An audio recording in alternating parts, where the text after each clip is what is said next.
Okay, football, volleyball, even rugby, biking, snowboarding, it can all set an athlete up for a very serious shoulder injury and require surgery to fix it. But how does an athlete or weekend warrior know when they can return to the activities they love? News 9's Robin Marsh explains in today's Medical Minute.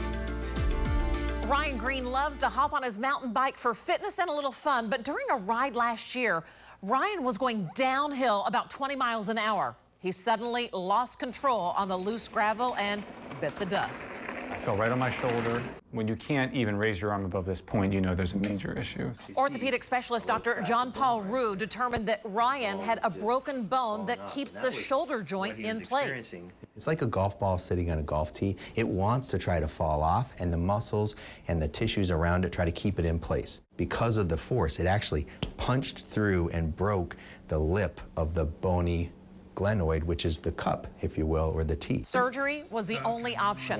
Ryan Green came through with just some tiny scars to show. But one big challenge after surgery is knowing when an athlete can return to activity, since there really aren't any set guidelines to follow.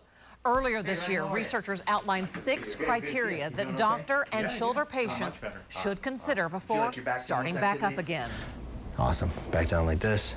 Turn out. Those include pain level, range of shoulder motion, strength, endurance, the way the joints and the muscles work together, and maybe most importantly, confidence. When I'm doing these tests, I'm watching them, if they are not bothered by it all, or if they're bothered by it. After 12 months, Ryan Green was ready to ride again.